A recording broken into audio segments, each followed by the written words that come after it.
আজকে যে গল্পটা বলব তা আমার জীবনে ঘটে যাওয়া এক সত্য ঘটনা। গল্পের নায়িকা নাজমা আক্তার একজন ধর্মভীতু গৃহিণী নারী। স্বামী আজমল ও এক ছেলে নাজমুল এবং এক মেয়ে নূপুরকে নিয়ে তার সুখের সংসার। ছেলে নাজমুলের বয়স ২২ বছর, মেয়ে নূপুরের বয়স ৫ বছর। নাজমুল এই বছর সদ্য ম্যানেজমেন্ট বিষয় হতে মাস্টার্স পাস করেছে। আজমল গ্রামের বাজারে কসমেটিক্স এর দোকান করে, যাতে করে নাজমার সংসার ভালোভাবে চলে যায়। নাজমা দেখতে বলিউড নায়িকা সোনাক্ষী সিনহার মতো, কিন্তু নামাজ রোজা ও পর্দার ব্যাপারে খুবই সতর্ক। সপ্তাহে একবার নাজমা আজমল এর কাছ থেকে কাজ করিয়ে নেয় এবং এতেই নাজমা অনেক খুশি। ঘরের কাজ এবং নামাজ রোজা করেই নাজমার দিন পার হয়ে যায়। নাজমা এবং আজমল ৮ বছর প্রেম করে পালিয়ে গিয়ে বিয়ে করে, যার কারণে নাজমার পরিবার থেকে এখনও ওদের সম্পর্কটা মেনে নিতে পারে নাই। আজমল এবং নাজমা বাদে নাজমুল ও নূপুর নাজমার বাপের বাড়ি যেতে পারে। নাজমার মা টুনি বেগম নাজমুলকে নিজের জীবনের চেয়ে বেশি ভালোবাসে। নাজমুলের বর্তমানে বেকার সময় যাচ্ছে, নাই পড়ালেখা নাই কাজ। বিকালে বাবার কাছ থেকে বাজারটা আনা হলো নাজমুলের একমাত্র কাজ। তাই গত কয়েকদিন ধরে নাজমুল এর একটা বাজে অভ্যাস হয়েছে, লুকিয়ে লুকিয়ে আম্মু নাজমার দেখা। কারণ তার মা অনেক সুন্দরী। বিশেষ করে আম্মু নাজমার বিশেষ অবস্থার একটু ছিটেফটা দেখলে নাজমুলের মাথাটা ঝিমঝিম করে। সাথে সাথে বাথরুমে গিয়ে ঠান্ডা করতে হয় হাত দিয়ে। নাজমুলের কাছে মনে হয় আম্মু নাজমা দুনিয়ার সব থেকে সুন্দরী নারী। তাই সে মনে মনে শপথ করেছে আম্মু নাজমাকে সে তার রানী করে ছাড়বে। গত কয়েকদিন উনার কি হয়েছে, ১ মাস হয়ে গেল একবারের জন্যে ও হাত দিল না। এর আগে তো এরকম হয়নি উনার। রান্না করতে বসে আম্মু নাজমা স্বামী আজমল এর কথা ভাবছিল। হঠাৎ খেয়াল হলো দুপায়ের মাঝে একটু অনুভব হচ্ছে। এইটা আমার কি হচ্ছে? দিনে দিনে দেখছি আমার খিদে বেড়েই চলেছে। না না, এই রকম চলতে দেয়া যাবে না। জহরের নামাজটা পড়তে হবে।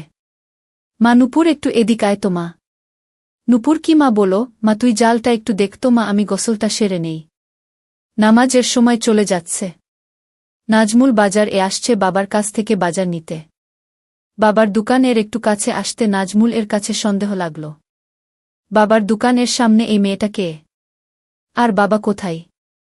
মেয়েটা মনে হচ্ছে সামনে একেবারে ঝুঁকে আছে। নাজমুল মনে মনে ভাবল, না, আমাকে রহস্যটা জানতে হবে। নাজমুল একটু কাছে গিয়ে অন্যদিকে তাকিয়ে বাবা ও মেয়েটার কথাগুলা শুনতে চেষ্টা করল।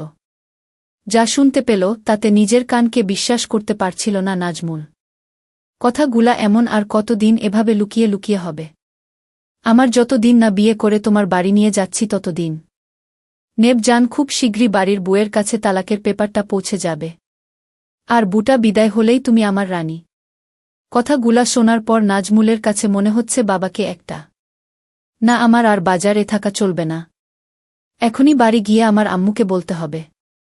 বাবার সামনে এমন একটা ভাব করল নাজমুল যেন সে এইমাত্র আসলো, এবং খুব ব্যস্ত বাজারটা নিয়ে তাড়াতাড়ি বাড়ির দিকে রওনা করল নাজমুল। আজকের রাস্তা মনে হয় শেষ হচ্ছে না। ১০ মিনিটের রাস্তা আসতে ১ ঘন্টা সময় লেগেছে, এমনটাই মনে হচ্ছে নাজমুলের কাছে। পুরা রাস্তাটা নাজমুল আম্মু নাজমার কথা ভাবতে ভাবতে আসছে। নিজের অজান্তাই নাজমুল অনুভব করল শরীর দিয়ে একটা অদ্ভুত সুখের স্রোত বয়ে যাচ্ছে। আম্মুর সাথে এখন থেকে যা ইচ্ছা তাই করতে পারব। আব্বু আর কিছুই বলবে না। এইটা ভেবে নাজমুলের শরীরে থেকে থেকে ঝাঁকি মারছিল। আকাশ কুসুম ভাবতে ভাবতে নাজমুল বাড়ি এসে পৌঁছাল। বাড়ি এসে নাজমুল সরাসরি রান্নাঘরে চলে গেল। বাজারটা রেখে নূপুরকে জিজ্ঞেস করল, আম্মু কই রে খুকি? প্রশ্নটা শুনে ভ্যাবাচ্চাক্কা খেয়ে গেল নূপুর, এবং হাঁ করে তাকিয়ে রইল ভাইয়ের মুখের দিকে। কারণ খুকি তো একমাত্র বাবা তাকে বলে।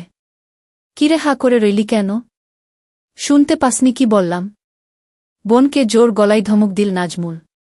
ও আম্মু, আম্মু তো কলতলায় গোসল করতে গেল। নূপুর ঘোর কাটিয়ে উঠে উত্তর দিল।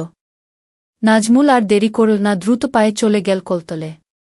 তোমাদের বুঝার সুবিধার্থে বলে রাখছি, নাজমুলদের কলতলা এর সাথেই বাথরুম, এবং বাথরুমের দরজাটা গত দিনের ঝড়ে ভেঙে গেছে। আম্মু নাজমার চিরদিনের অভ্যাস গোসল এর সময় পরিষ্কার হওয়া। নাজমা গোসলের জন্য বালতি ভরে পানি রেখে হালকা হতে বাথরুমে যায়, কোনো রকম বাথরুমের গেটে দরজাটা রেখে। এইদিকে নাজমুল কলতলার গেটে আসতেই দেখল একটা জাত সাপ দাঁড়ায় আছে। নাজমুলকে দেখেই সাপটা ফুস করে একটা শব্দ করে দূর দিল এবং নাজমুল সাপের পিছু নিতেই সাপ বাথরুম ঢুকে পড়ল। নাজমুল বাথরুমের দরজাটা 2 হাত দিয়ে সরিয়ে আম্মু নাজমাকে দেখে স্ট্যাচু হতে গিয়ে ও হল না, কারণ তার আম্মু রূপী এই মনের মানুষটাকে এই সাপ হতে রক্ষা করতেই হবে। আম্মু আপনি একটু নড়বেন না? একদম বিচলিত না হয়ে আম্মু নাজমাকে আদেশ করল নাজমুল, এবং 2 হাতে বাথরুমের দরজাটা ধরে আম্মু এবং সাপের মাঝে ছুঁড়ে মারল। সাথে সাথে সাপটা পালিয়ে গেল। সাপের উপর হতে নজর সরিয়ে আম্মুর দিকে তাকাতেই নাজমুল দেখল আম্মু নাজমা টলে পড়ছে। হাই হাই, আম্মু তো দেখি জ্ঞান হারাচ্ছে। মনে মনে প্রমোদ গুনল নাজমুল, আজকে যে গল্পটা বলব তা আমার জীবনে ঘটে যাওয়া এক সত্য ঘটনা। গল্পের নায়িকা নাজমা আক্তার একজন ধর্মভীতু গৃহিণী নারী। স্বামী আজমল ও এক ছেলে নাজমুল এবং এক মেয়ে নূপুরকে নিয়ে তার সুখের সংসার। ছেলে নাজমুলের বয়স 22 বছর, মেয়ে নূপুরের বয়স 5 বছর। নাজমুল এই বছর সদ্য ম্যানেজমেন্ট বিষয় হতে মাস্টার্স পাস করেছে। আজমল গ্রামের বাজারে কসমেটিক্স দোকান করে, যাতে করে নাজমার সংসার ভালোভাবে চলে যায়। নাজমা দেখতে বলিউড নায়িকা সোনাক্ষী সিনহার মতো, কিন্তু নামাজ, রোজা ও পর্দার ব্যাপারে খুবই সতর্ক। সপ্তাহে একবার নাজমা আজমল কাছ থেকে কাজ করিয়ে নেয় এবং এতেই নাজমা অনেক খুশি। ঘরের কাজ এবং নামাজ রোজা করেই নাজমার দিন পার হয়ে যায়। নাজমা এবং আজমল 8 বছর প্রেম করে পালিয়ে গিয়ে বিয়ে করে, যার কারণে নাজমার পরিবার থেকে এখনও ওদের সম্পর্কটা মেনে নিতে পারে নাই। আজমল এবং নাজমা বাদে নাজমুল ও নূপুর নাজমার বাপের বাড়ি যেতে পারে। নাজমার মা টুনি বেগম নাজমুলকে নিজের জীবনের চেয়ে বেশি ভালোবাসে। নাজমুলের বর্তমানে বেকার সময় যাচ্ছে, নাই পড়ালেখা নাই কাজ। বিকালে বাবার কাছ থেকে বাজারটা আনা হলো নাজমুলের একমাত্র কাজ। তাই গত কয়েকদিন ধরে নাজমুল একটা বাজে অভ্যাস হয়েছে, লুকিয়ে লুকিয়ে আম্মু নাজমার দেখা। কারণ তার মা অনেক সুন্দরী। বিশেষ করে আম্মু নাজমার বিশেষ অবস্থার একটু ছিটেফটা দেখলে নাজমুলের মাথাটা ঝিমঝিম করে। সাথে সাথে বাথরুমে গিয়ে ঠান্ডা করতে হয় হাত দিয়ে। নাজমুলের কাছে মনে হয় আম্মু নাজমা দুনিয়ার সব থেকে সুন্দরী নারী। তাই সে মনে মনে শপথ করেছে আম্মু নাজমাকে সে তার রানী করে ছাড়বে। গত কয়েকদিন উনার কি হয়েছে, 1 মাস হয়ে গেল একবারের জন্যে ও হাত দিল না। এর আগে তো এরকম হয়নি উনার। রান্না করতে বসে আম্মু নাজমা স্বামী আজমল কথা ভাবছিল। হঠাৎ খেয়াল হলো দুপায়ের মাঝে একটু অনুভব হচ্ছে। এইটা আমার কি হচ্ছে? দিনে দিনে দেখছি আমার খিদে বেড়েই চলেছে। না না, এই রকম চলতে দেয়া যাবে না। জহরের নামাজটা পড়তে হবে। মা, নূপুর একটু এদিক আয় তো মা। নূপুর, কি মা? বলো মা, তুই জালটা একটু দেখতো মা, আমি গোসলটা সেরে নেই। নামাজের সময় চলে যাচ্ছে। নাজমুল বাজার আসছে বাবার কাছ থেকে বাজার নিতে। বাবার দোকানের একটু কাছে আসতে নাজমুল কাছে সন্দেহ লাগল। বাবার দোকানের সামনে এই মেয়েটা কে? আর বাবা কোথায়? মেয়েটা মনে হচ্ছে সামনে একেবারে ঝুঁকে আছে। নাজমুল মনে মনে ভাবল, না, আমাকে রহস্যটা জানতে হবে। নাজমুল একটু কাছে গিয়ে অন্যদিকে তাকিয়ে বাবা ও মেয়েটার কথাগুলা শুনতে চেষ্টা করল। যা শুনতে পেল তাতে নিজের কানকে বিশ্বাস করতে পারছিল না নাজমুল। কথাগুলা এমন আর কতদিন এভাবে লুকিয়ে লুকিয়ে হবে? আমার যতদিন না বিয়ে করে তোমার বাড়ি নিয়ে যাচ্ছি ততদিন। নেব জান, খুব শীঘ্রই বাড়ির বউয়ের কাছে তালাকের পেপারটা পৌঁছে যাবে। আর বুটা বিদায় হলেই তুমি আমার রানী। কথাগুলা শোনার পর নাজমুলের কাছে মনে হচ্ছে বাবাকে একটা না, আমার আর বাজারে থাকা চলবে না। এখনই বাড়ি গিয়ে আমার আম্মুকে বলতে হবে। বাবার সামনে এমন একটা ভাব করল নাজমুল যেন সে এইমাত্র আসল, এবং খুব ব্যস্ত বাজারটা নিয়ে তাড়াতাড়ি বাড়ির দিকে রওনা করল নাজমুল। আজকের রাস্তা মনে হয় শেষ হচ্ছে না। 10 মিনিটের রাস্তা আসতে 1 ঘন্টা সময় লেগেছে, এমনটাই মনে হচ্ছে নাজমুলের কাছে। পুরা রাস্তাটা নাজমুল আম্মু নাজমার কথা ভাবতে ভাবতে আসছে। নিজের অজান্তাই নাজমুল অনুভব করল শরীর দিয়ে একটা অদ্ভুত সুখের স্রোত বয়ে যাচ্ছেছ। আম্মুর সাথে এখন থেকে যা ইচ্ছা তাই করতে পারব। আব্বু আর কিছুই বলবে না। এইটা ভেবে নাজমুলের শরীরে থেকে থেকে ঝাঁকি মারছিল। আকাশ কুসুম ভাবতে ভাবতে নাজমুল বাড়ি এসে পুছাল। বাড়ি এসে নাজমুল সরাসরি রান্নাঘরে চলে গেল। বাজারটা রেখে নূপুরকে জিজ্ঞেস করল, আম্মু কই রে খুকি? প্রশ্নটা শুনে ভ্যাবাচ্চাক্কা খেয়ে গেল নূপুর, এবং হাঁ করে তাকিয়ে রইল ভাইয়ের মুখের দিকে। কারণ খুকি তো একমাত্র বাবা তাকে বলে। কিরে হা করে রইলি কেন? শুনতে পাসনি কি বললাম? বোনকে জোর গলায় ধমক দিল নাজমুল। ও আম্মু, আম্মু তো কলতলায় গোসল করতে গেল। নূপুর ঘোর কাটিয়ে উঠে উত্তর দিল। নাজমুল আর দেরি করল না, দ্রুত পায়ে চলে গেল কলতলে। তোমাদের বুঝার সুবিধার্থে বলে রাখছি, নাজমুলদের কলতলা এর সাথেই বাথরুম। এবং বাথরুমের দরজাটা গত দিনের ঝড়ে ভেঙে গেছে। আম্মু নাজমার চিরদিনের অভ্যাস গোসল এর সময় পরিষ্কার হওয়া। নাজমা গোসলের জন্য বালতি ভরে পানি রেখে হালকা হতে বাথরুমে যায়। কোনো রকম বাথরুমের গেটে দরজাটা রেখে। এইদিকে নাজমুল কলতলার গেটে আসতেই দেখল একটা জাত সাপ দাঁড়ায় আছে। নাজমুলকে দেখেই সাপটা ফুস করে একটা শব্দ করে দূর দিল। এবং নাজমুল সাপের পিছু নিতেই সাপ বাথরুম এ ঢুকে পড়ল। নাজমুল বাথরুমের দরজাটা 2 হাত দিয়ে সরিয়ে আম্মু নাজমাকে দেখে স্ট্যাচু হতে গিয়ে ও হল না। কারণ তার আম্মু রূপী এই মনের মানুষটাকে এই সাপ হতে রক্ষা করতেই হবে। আম্মু আপনি একটু ও নড়বেন না। একদম বিচলিত না হয়ে আম্মু নাজমাকে আদেশ করল নাজমুল। এবং 2 হাতে বাথরুমের দরজাটা ধরে আম্মু এবং সাপের মাঝে ছুঁড়ে মারল। সাথে সাথে সাপটা পালিয়ে গেল। সাপের উপর হতে নজর সরিয়ে আম্মুর দিকে তাকাতেই নাজমুল দেখল আম্মু নাজমা টলে পড়ছে। হাই হাই, আম্মু তো দেখি জ্ঞান হারাচ্ছে। মনে মনে প্রমোদ গুনল নাজমুল। নাজমুল আম্মু নাজমাকে কোলে করে কলতলে নিয়ে আসে। এবং আম্মুর লেগে থাকা ময়লা পানি দিয়ে পরিষ্কার করে ঘরে নিয়ে আসে। ভাইয়া, আম্মুর কি হয়েছে? নূপুর দূর থেকে দেখে দৌড়ে এসে কাদা কাদা মুখে নাজমুলকে জিজ্ঞাসা করে। ও কিছু না, তুই রান্নার কাছে যা, আমি আম্মুকে দেখছি। নাজমুল বোনকে আশ্বস্ত করে রান্নার কাছে পাঠিয়ে দেয়। নাজমুল হাতে পানি নিয়ে আম্মুর মুখে পানির ঝটকা দিবে। এমন সময় মাথায় একটা শয়তানি বুদ্ধি আসে। আচ্ছা, আম্মু তো এখন বেহুশ। তাহলে এই সুযোগটা আমি কাজে লাগাচ্ছি না কেন? নাজমুল নিজের কাছে নিজেই প্রশ্ন করে ভাবনাটা মাথায় আসতেই মাথার উপর ফ্যান চলছে, তারপর ও নাজমুল এর ঘাম ঝরছে। কাপা কাপা হাতে শাড়ির আঁচলটা সরিয়ে দেয়। নাজমুলের মাথায় চক্কর মারে। মনে হচ্ছে কারো হাত পড়ে নাই এখনো। হঠাৎ কানের কাছে নূপুর এর গলা ভেসে এল। ভাইয়া, ভাত রান্না শেষ, এখন কি করব? নাজমুল আম্মু নাজমার মুখ সরাতে সরাতে ভূত দেখার মতো করে বলল। তুই এখানে আসছিস কেন? ওখান থেকে বললেই তো পারতি। তুই রান্না ঘরে গিয়ে মাছটা কাট, গিয়ে আমি আসছি। নাজমুল ভাবল না আর এটাকে দীর্ঘায়িত করা যাবে না। এখনই আম্মুর জ্ঞান ফেরাতে হবে। তার আগে আমার জন্মস্থান এবং আমার স্বর্গটা একটু দেখে নেই। কাপা কাপা হাতে নাজমুল আম্মু নাজমা আবার সব ঠিক করে দিল। নাজমুল, ঘুমন্ত আম্মুকে আমি চাই না। আমি খাব, আমার জাগ্রত আম্মুকে চাই। মুখে পানির ছিটা লাগতেই আম্মু নাজমা চিৎকার দিয়ে বলে উঠল, সাপ! সাপ চলে গেছে আম্মু, আপনি এখন ঘরে আমার কাছে। এই যে দেখেন, বলতে বলতে নাজমুল আম্মু নাজমাকে কাছে টেনে ধরল। নাজমার স্বাভাবিক হতে 3 থেকে 4 মিনিট সময় লাগল। এবং নাজমুল এই সুযোগে আম্মুকে ধরে রাখল।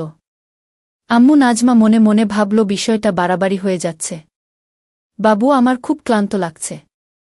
আমাকে একটু একা থাকতে দে এখন। ঠিক আছে আম্মু, আপনি রেস্ট নিন, আমি রান্নাটা দেখছি। আর একটু পরে উঠে গোসল করে খেয়ে নিবেন। আম্মু নাজমাকে ঘরে একা ছেড়ে নাজমুল রান্নাঘরের দিকে চলে গেল। কি হতে কি হয়ে গেল আমার! যেই আমার স্বামী ছাড়া আর কাউকে কোনোদিন দেখতে দিলাম না, আজকে আমার কোনো পাপের কারণে এত বড় সর্বনাশ হয়ে গেল। আমার ছেলে সব দেখে নিয়েছে। হে মালিক, তুমি আমার মরণ দিচ্ছ না কেন? আমি এখন এই পোড়া মুখ নিয়ে ছেলের সামনে যাব কি করে?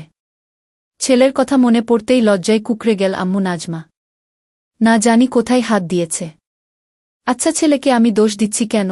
আমার বাবুর তো আর কোন দোষ নাই। ও তো আমাকে সাপের হাত থেকে রক্ষা করেছে। মনে মনে ছেলের প্রশংসা করতেই গর্বে বুকটা ভরে গেল আম্মু নাজমার। ছেলেটা আসলেই আমাকে অনেক কেয়ার করে। ও ওর বাবার মতো না। ও একদম আলাদা। ওর বাবাটা যদি ওর মতো হতো। একটা গভীর নিঃশ্বাস ফেলল আম্মু নাজমা। যাই হোক, অনেক পাপ লেগে গেছে। যাই গিয়ে গোসল করে নামাজ পড়ে আমার মালিকের কাছে ক্ষমা প্রার্থনা করি। মনে মনে কথাগুলা ভাবতে ভাবতে তড়িঘড়ি করে বিছানা থেকে নেমে পড়ে আম্মু নাজমা। দরজার কাছে গিয়ে পা দুইটা যেন অবশ হয়ে আসল। আম্মু নাজমার ছেলে যে তার সামনে রান্নাঘরে বসে এই দিকে ফিরে তরকারি কাটছে। এখন ছেলের সামনে দিয়ে কলতলে যাবে কিভাব, এই ভেবে আম্মু নাজমার ঘাম বের হচ্ছে। তবুও যে আমাকে যেতেই হবে, আমাকে পবিত্র হয়ে আমার মাওলার হুকুম পালন করতে হবে। এবং আমাকে ক্ষমা প্রার্থনা করতে হবে। ভাবতে ভাবতে বড় একটা ঘোমটা টেনে দ্রুত পায়ে কোলতলে চলে গেল আম্মু নাজমা। রান্নাঘরে বসে ঘোমটা দেয়া আম্মুর দ্রুত চলে যাওয়ার দৃশ্য দেখতে দেখতে নাজমুল মনে মনে হাসতে হাসতে ভাবল, আমার আম্মুর লজ্জা দিন দিন বেড়েই চলেছে। খুকি, আমার তরকারি কাটা শেষ। তুই তরকারিটা কষিয়ে নিয়ে ভাজি করা মাছটা দিয়ে ঝোল রান্না করিস। আমি বাবার সাথে ফোনে কথা বলে আসি। হ্যালো আব্বু, আজকে আপনাকে একটু আগে আসতে হবে। কারণ দুপুরে আম্মু একটা জাত সাপ দেখে খুব ভয় পেয়েছে, তাই আম্মুকে একটু কেরামত আলী মাওলানার কাছে নিয়ে যেতে হবে। কলতলার কাছে গিয়ে ফোনে লাউডস্পিকার দিয়ে আব্বুকে কথাগুলা এক নিঃশ্বাসে বলে ফেলল নাজমুল। তোর মা মরুক, তাতে আমার কিছু আসে যায় না। তোর আম্মু তুই নিবি না কি করবি সেটা তোর ব্যাপার। আমাকে এই সব আলতু ফালতু ব্যাপার নিয়ে ডিস্টার্ব করবি না। এখন বড় হয়েছিস, সংসার মা বোনকে একটু সামলাতে শেখ। আমাকে আমার মতো ছেড়ে দে তোরা। আর হ্যাঁ, কাল থেকে তুই দোকানে বসবি। কথাগুলা খুব রাগের সুরে বলল আব্বু আজমা। কাল থেকে পারব না, কারণ কাল আমার একটা গুরুত্বপূর্ণ কাজ আছে। তবে পরশু দিন থেকে বসব। আর হ্যাঁ, এখন থেকে আম্মু এবং নূপুরের সব দায়িত্ব আমার। বলেই ফোনটা কেটে দিল নাজমুল। আম্মু নাজমা গোসল শেষে বাপ বেটার ফোন আলাপ মন দিয়ে শুনছিল। ফোন আলাপ শেষ হতেই বড় করে ঘোমটাটা টেনে দিয়ে দ্রুত পায়ে ঘরের দিকে যাচ্ছিল আম্মু নাজমা। আম্মু নাজমা ভারী হওয়ায় আম্মু নাজমার দ্রুত হাঁটার তালে তালে দুলছিল, যেটা দেখে নাজমুলের মাঝে দামামা বাজতে লাগল। আম্মু একটু দাঁড়ান তো ওখানে। কাছে গিয়ে সামনে দাঁড়িয়ে আম্মু নাজমার দুই বাহুতে হাত রাখল নাজমুল। আম্মু, আমি জানি আপনি বাবার কথাগুলা সব শুনেছেন। বলেই মাটির দিকে তাকিয়ে থাকা ঘোমটা দেওয়া আম্মু নাজমার ধরে একটু উপরে তুলে কপালে চকাস করে একটা হামি দিল নাজমুল। বাবা আর আমাদের আগের মতো ভালোবাসে না আম্মু। বাবা এখন শুধু আমাদের দূরে সরিয়ে দিতে চাই আম্মু। কিন্তু আপনি একটু মন খারাপ করবেন না, আমি আছি না। আমি আপনার সব কষ্ট দূর করে দেব আম্মু। এখন থেকে আপনার এবং নূপুরের সব দায়িত্ব আমার। কথাগুলা আবেগী সুরে বলেই আম্মু নাজমাকে কাছে টেনে নিল নাজমুল। কত সময় এভাবে দাঁড়িয়ে ছিল মা ছেলে। আম্মু নাজমা বা নাজমুল কেউই বলতে পারবে না। ভাইয়া সব কিছু রান্না শেষ। হঠাৎ নূপুর এর কোথায় সম্বিত ফিরে পেল আম্মু নাজমা এবং নাজমুল। এক প্রকার অনিচ্ছা শর্তে আম্মু নাজমা ছেলের বাহুডোর থেকে ছাড়া পায়। হিতাহিত জ্ঞান প্রায় ভুলতে বসেছিল আম্মু নাজমা। সম্বিত ফিরে পেতেই এক রাস আম্মু নাজমাকে ঘিরে ধরল। ছি, আমার ছেলে আমাকে এভাবে ধরে। ছি, আমি আর ভাবতে পারছি না। এক প্রকার দৌড়ে ঘরে গিয়ে নামাজ দাঁড়িয়ে পড়ল আম্মু নাজমা। আম্মু, মাগরিবের নামাজের পরে রেডি থাইকেন। আপনাকে নিয়ে একটু কেরামত আলী মাওলানার কাছে যাব। আম্মু নাজমার দৌড়ে পালানোর দৃশ্য দেখতে দেখতে মুচকি হেসে বলল নাজমুল। ভাইয়া খেতে আস, আম্মু ডাকে। আসছি। নাজমুল এর ঘর থেকে উত্তর দেই নাজমুল। আম্মু, তাড়াতাড়ি খেয়ে ঘুমিয়ে পড়ো, আমি আর তোমার ভাইয়া একটু হুজুরের কাছে যাব। খেতে খেতে মেয়ে নূপুরকে তাগাদা দেই আম্মু নাজমা। বাড়ির বাইরে কোথাও যেতে চায় না আম্মু নাজমা। কিন্তু কেরামত আলী মাওলানার কাছে যেতে কখনো না করে না। নাজমুলদের বাড়িতে সবাই মাটিতে বসে খায়। আম্মু নাজমা এবং নাজমুল মুখোমুখি বসে খাচ্ছে। ঝুঁকে মাটিতে বসে খাওয়ার জন্য আঁচলটা একটু গেছে। আম্মু কি বোরখা পরে যাবেন? ইঙ্গিতটা আম্মু নাজমা বুঝতে পারে। তাড়াতাড়ি আঁচল ঠিক করতে করতে, না বাবা, বোরখা পাব কোথায়? তোর বাপ কি আর বোরখা কিনে দিয়েছে আমাকে? আগের বোরখাটা ছিঁড়ে যেতেই কতবার বললাম একটা বোরখা কিনে দাও। দিল না, কিনে তার নাকি টাকাই থাকে না। অনুযোগের সুরে বলল আম্মু নাজমা, গু আমি কিনে দেব। আজকে শাড়ি পরেই চলেন। আম্মু নাজমার অপাদ মস্তক দেখতে দেখতে বলল নাজমুল।